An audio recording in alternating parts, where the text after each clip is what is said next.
Hello students, in the previous lecture we discussed about periodic signals and how to determine the fundamental period if I have a sum of two signals, transformation of the independent variable time t, signal stretching in time, signal compression in time, and time shift, delayed signal, advanced signal, and so on.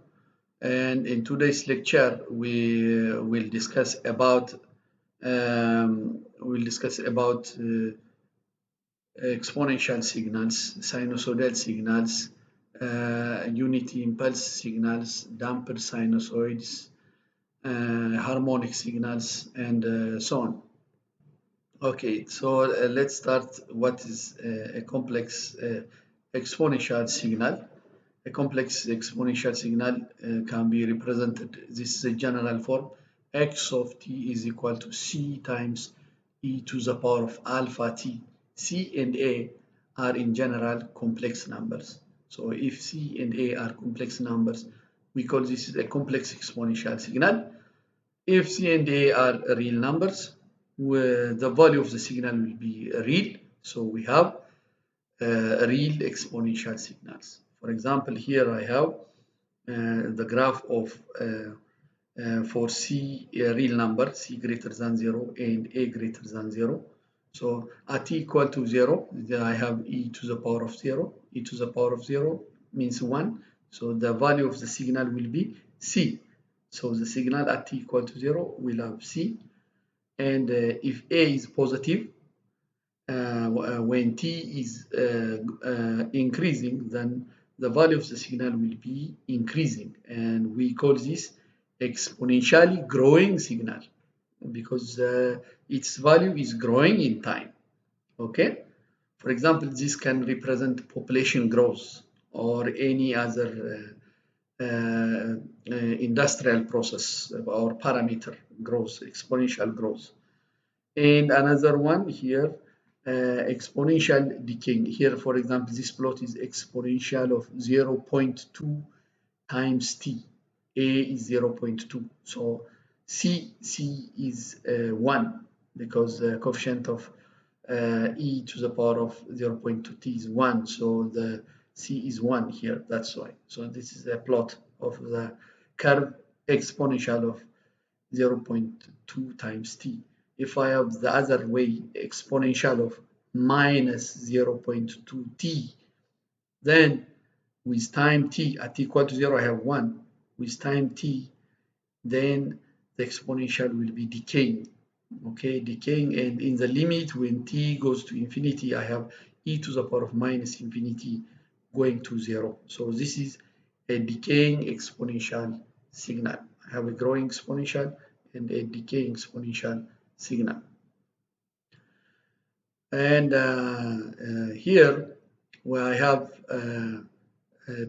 periodic complex exponential and sinusoidal signals. What about a complex exponential signal which is periodic?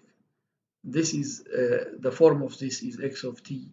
C is equal to e raised to j omega naught t, and using Euler formula, e to the power of j omega naught t is cos omega naught t plus j sine omega naught t. This is again a complex exponential signal, and this is of course periodic with period t, where t is 2 pi over omega naught.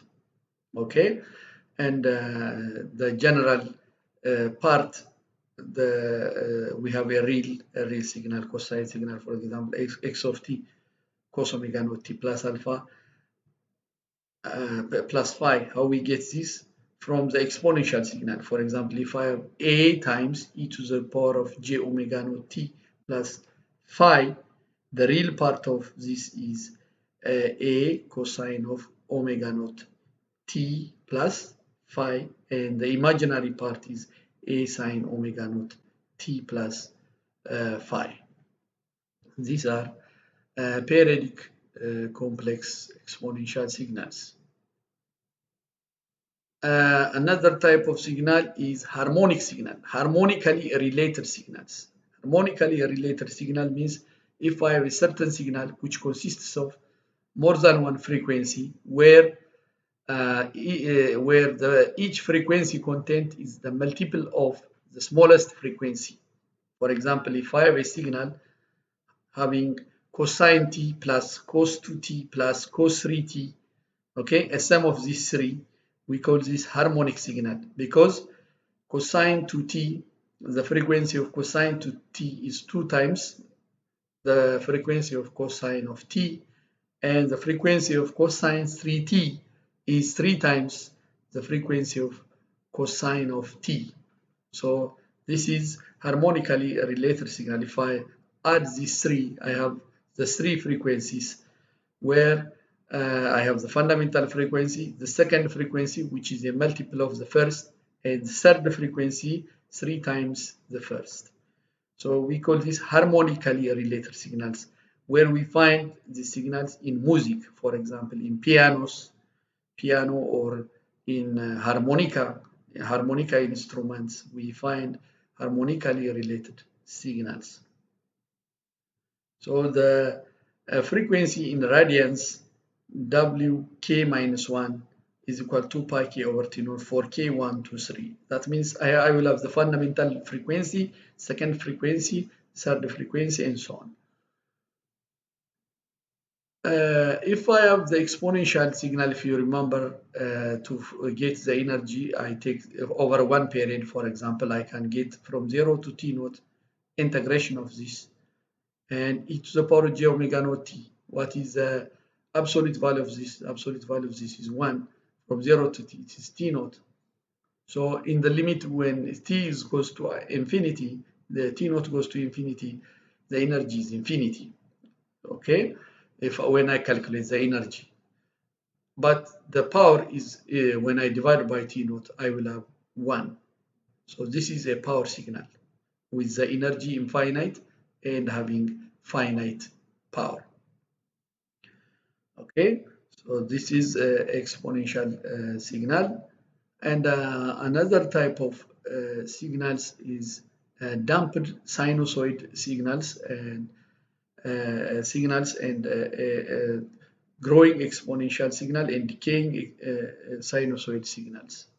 Growing sinusoid signal and decaying sinusoid signal, which we call it damped sinusoid. How we get this? For example, if I have a signal of c e raised to rt cosine of omega naught t plus phi, okay?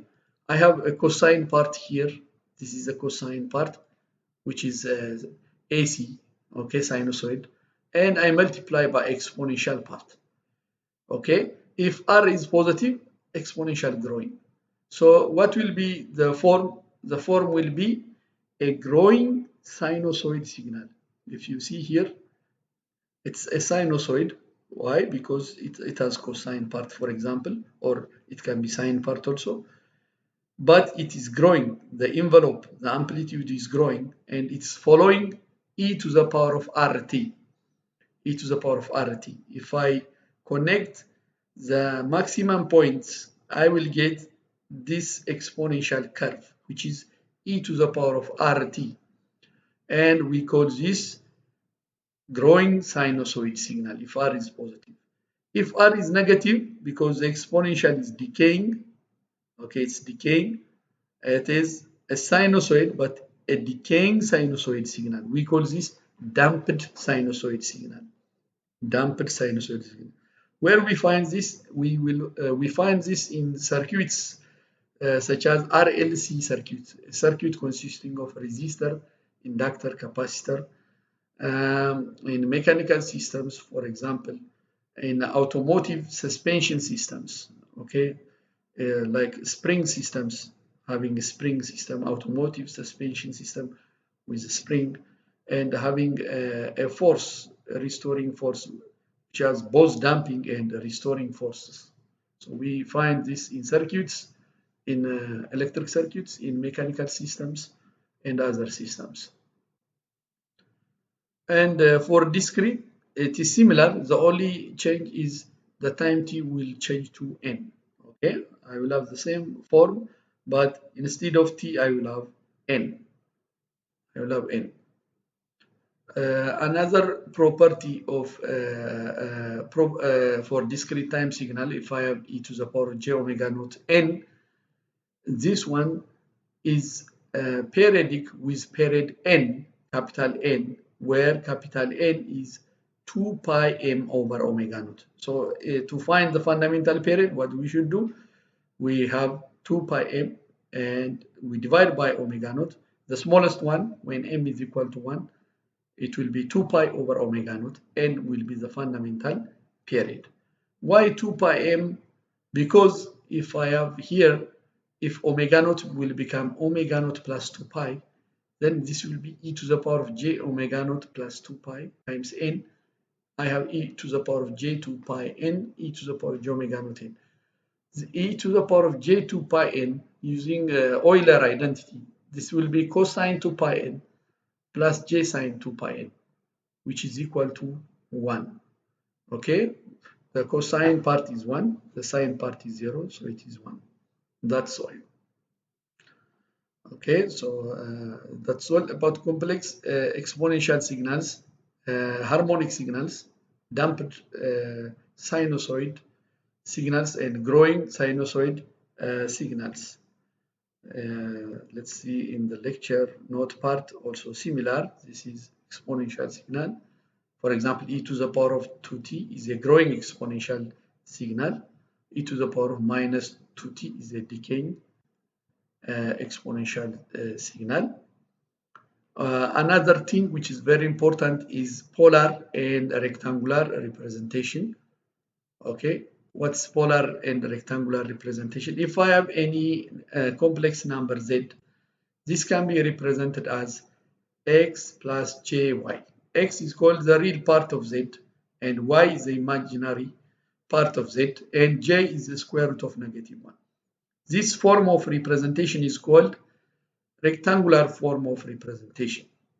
We have another form, polar form. Polar is z is equal to absolute value of z times e to the power of j angle of z, where the angle of z is tan inverse of y over x, and the absolute value of z is the square root of x squared plus y squared.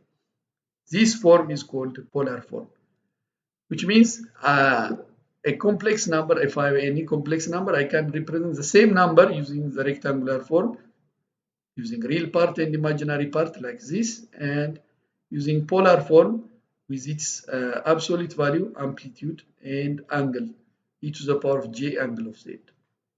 For example, if I have this signal, x of t e to the power of j pi over 8t, what is the absolute value? 1. The angle, pi over 8 times t. Okay, what's the real part? Using Euler, cosine pi over 8t, the imaginary sine pi over 8t. Okay, to find the magnitude, then we take the square root of the real part square, the imaginary part square. Of course, the real of cos square, the angle theta plus sine square theta, this is equal to 1, and square root of 1 is 1. If I have, for example, a number 3 plus j4, this is a rectangular. How we change it to polar? Polar form, square root of 3 square plus 4 square for the absolute value or for the amplitude, and the angle tan inverse of 4 over 3. Okay, tan inverse of 4 over 3. And keep in mind, when we take the angle, we should mention whether our angle is in radian or in degrees. Okay, this is very important. And if I have a constant number like 3, if I want to represent it in polar form, 3 is equal to 3 times e raised to j0. Why j0? Because e raised to j0 is 1. So the angle is 0. Okay, and the absolute value of 3 is 3, and the angle is 0. That means if I have a negative number, negative 3, then it will be 3, the amplitude, and the angle will be pi, 180 degree.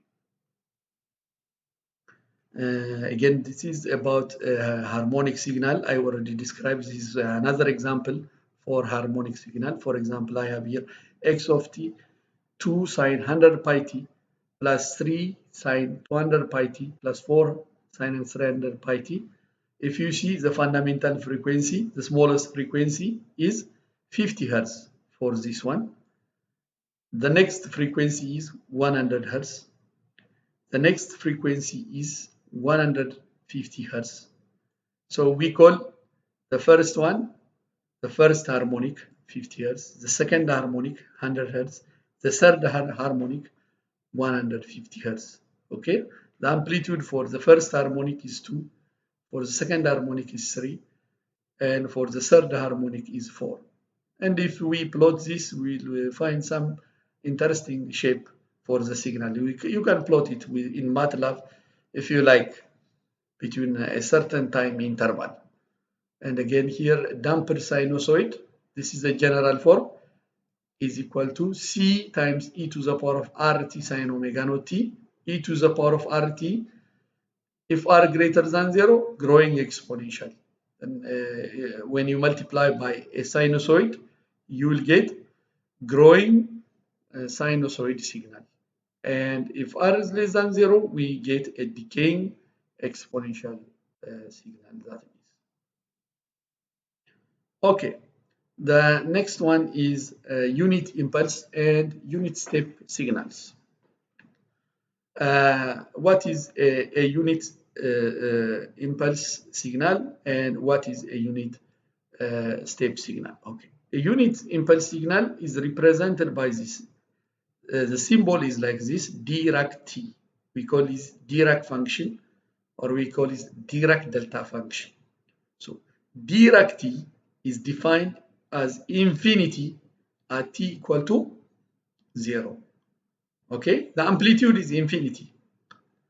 0 at any other location, it's 0.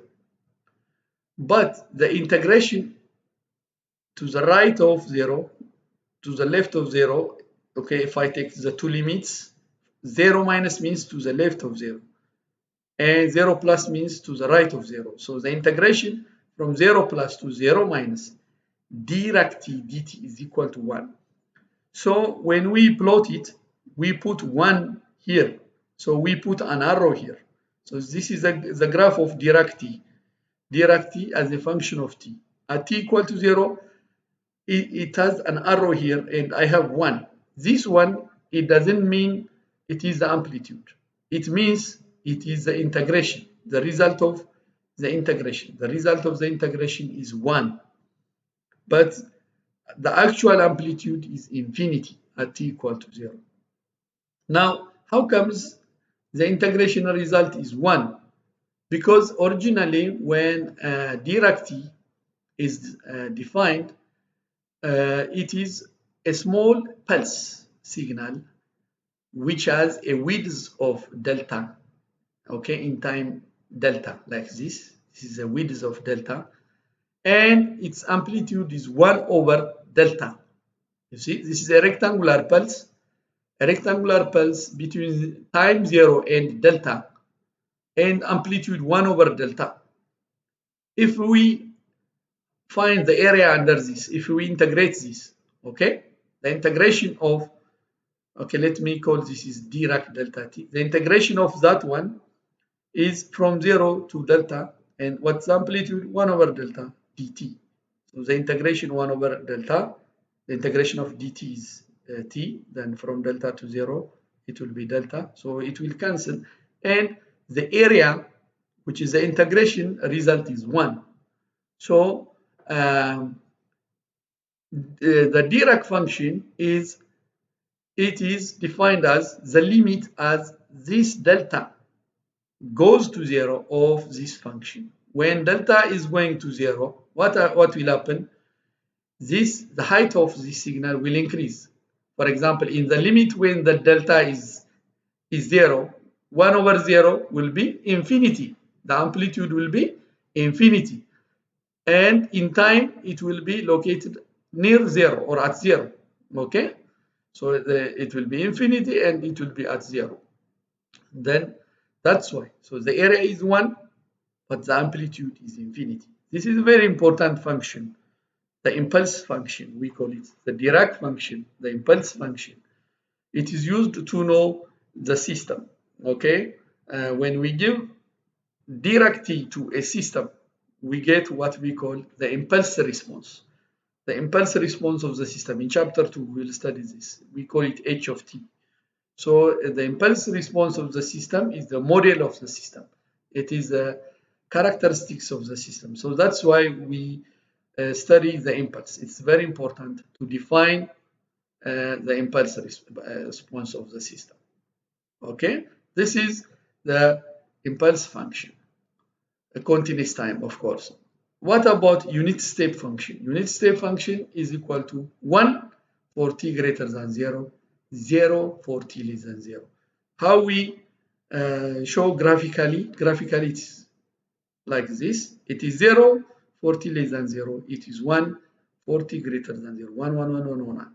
Now, we can have a relation between the impulse and unit step. What is the relation? U of t, the impulse, the unit step function, is the integration of from minus infinity to t dirac tau d tau. Now we have here another variable, do-me variable, because my limit is time t, that's why. Dirac tau d tau. Okay, let me plot Dirac tau. Dirac tau is defined at 0. At 0, it's infinity. The area is 1. And my axis is now is tau. Okay, this is my axis. And I integrate from minus infinity to t. So I can have two cases. Case 1, if I choose a time t here. Okay, remember what is my axis? My axis is tau. Okay, my axis is tau and t is some constant now. So let me choose t less than 0.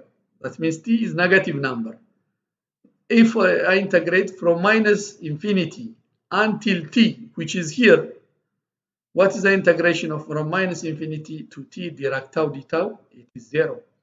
Okay. However, if I choose t greater than 0, so to the right of 0 here, and integration from minus infinity to t. Now t is positive, t greater than 0. What is the integration of the impulse from minus infinity to t when t is positive? I am including the impulse located at 0. Since I am including the impulse, the result of the integration is 1. How? Because of the definition. The definition is a little bit to the left of 0, 0 minus, and a little bit to the right of 0, 0 plus. So from 0 plus to 0 minus of Dirac tau d tau is 1. So because of the definition, this integration will be 1. So I have the two cases. That means when t less than 0, the integration is 0. When t greater than 0, the integration is 1, which will bring me to the definition of unit step function, which is 1 for t greater than 0, 0 for t less than 0. That's why u of t is the integration from minus infinity to t Dirac tau d tau. Okay? In other words, if I take the derivative of unit step, I will get unit impulse. This is also another way. Okay? The derivative of this one, if we take the derivative of for the negative part, it's 0. For the positive part, it's 1, 1, 1, 1. The derivative of 1 is 0. So only at 0 there is a change from 0 to 1. So the derivative of unit step is equal to unit impulse, or the integration of unit impulse is equal to unit step function. Okay, for a discrete time, it is similar, but the only change is the our variable is n integer, and another difference for the unit impulse function. The unit impulse function is Dirac n is equal to 1 for n equal to 0. For continuous, it was infinity. It is infinity at t equal to 0. Okay? For discrete, it is exactly 1 at n equal to 0, 0 otherwise. So how we plot it? We plot it like this. And at 0, it is 1. All other equations, it is 0. Unit step function, it is 1 for n greater than or equal to 0, 0 otherwise. So at 0, 1, at 1, 1, at 2, 1, 1, 1, 1, continue. This is means continue. And the negative part, it is 0. Okay. So we can again find the relation between unit impulse and unit step for discrete. Dirac n is un minus un minus 1. Okay, what is un minus 1 means? Shifted by 1. Un minus 1 means shift it by 1 and start at 1. Okay, so un is this one, un minus 1 is this one. If you subtract un minus 1, starting from 1, 1 minus 1, it will be 0, 0, 0, 0, 0, 0. Only at 0, this is 1, this is 0, I have 1. So, which will bring us to the definition of Dirac n. Okay, so it is un minus un minus 1. Okay, here is time shift. Here is amplitude subtraction. Okay, keep in mind un minus 1 here in bracket means shifted by 1 time step, and then we do amplitude subtraction. Or we can say also u of n from m minus infinity to n Dirac of m. Okay, like the continuous time integration formula for discrete time, we have summation. We do not have integration. Now my axis is here m. Let's say my axis is m here, and if I have here n is here. Okay, when n is less than 0, okay, the summation of this function is 0 because I don't have anything. 0 plus 0 plus 0 plus 0 and everything is 0. Another case, for n greater than or equal to 0, starting from 0, it is 1. So at 0 it's 1, and after that it is 0. So 1 plus 0 plus 0 plus 0 is 1. So for n greater than or equal to 0, I have 1. So I have these two alternative definitions. Dirac n is un minus un minus 1, or u of n is the summation of Dirac from m minus infinity up to n Dirac of m. Okay, or another way also, u of n is from k0 until infinity Dirac n minus k. Okay, this is a compact formula. If I expand this, if k is equal to 0, I will have Dirac n. If k is equal to 1, I have Dirac n minus 1. If k is equal to 2, Dirac n minus 2. Dirac n means this one, impulse at 0. Dirac n minus 1 means impulse at 1. Dirac n minus 2 means impulse at 2, shifted by 2, delayed signal, remember. And I add all this. When I add all this in time, then starting from 0, I will have 1, 1, 1, 1, 1, 1, 1, which is unit step function u of n. Okay, that's all about unit impulse and unit step functions. And we have seen exponential signals, real exponential signals, complex exponential signals, harmonic signals, periodic signals, damped sinusoid signals, and growing sinusoid signals, and impulse signals, unit step signals, unit impulse signals. These are some of the types of signals, and I hope you have got an introduction about types of signals, different types of signals. And the next lecture, we will study about systems and properties of systems. Thank you for listening to this lecture.